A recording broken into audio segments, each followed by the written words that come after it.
আসসালামু আলাইকুম বন্ধুরা, আমি এখন ছোট কিচেনে রান্না করব। একটা বড় মাছ, ইলিশ মাছ রান্না করে তোমাদের সাথে শেয়ার করব। দেখো অনেক সুন্দর হয়েছে, মাছটা অনেক সুন্দর। এই যে মাছ কাটতেছি আমি, এই যে মাছটা কাটা শুরু করেছি। এই যে দেখো মাছে ডিম হয়েছে, ডিমগুলো অনেক সুন্দর হয়েছে। আসসালামু আলাইকুম বন্ধুরা, আমি এখন সরিষা ইলিশ রান্না করব। দিয়ে দিচ্ছি সরিষার তেল, দিয়ে দিলাম পেঁয়াজ, দিয়ে দিব কাঁচামরিচ, দিয়ে দিলাম রসুন,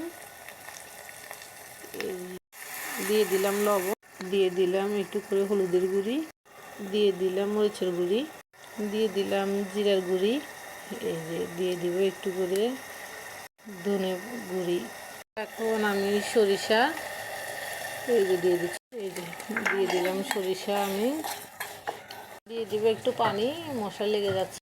মশলাটা কষানো হয়ে গেলে একটু করে তেল ছেড়ে দিলে তখন আমি দিয়ে দিব মাছ। মশলা কষানো হয়ে গেছে, মশলা তেল ছেড়ে দিয়েছে, এখন আমি দিয়ে দিব মাছগুলো দিয়ে দিব। এখন এই যে দিয়ে দিব ডিমটাও এখন দিয়ে দিলাম। এখন আমি দিয়ে দিব টমেটোগুলো। এই যে আমার মাছ কষানো হয়ে গেছে, আমি এখন দিয়ে দিব ঝোল। এই যে পানি দিয়ে দিলাম, এই যে আমি দিয়ে দিলাম ঝোল। আমার মাছ রান্না হয়ে গেছে, আমি এখন দিয়ে দিব ধনেপাতা। এই যে ধনেপাতা দিয়ে দিচ্ছি, রান্নাটা সুন্দর আসার জন্য আমি দিয়ে দিব 2-3 পিস কাঁচামরিচ। এই যে দিয়ে দিলাম। এই যে আমার রান্না শেষ।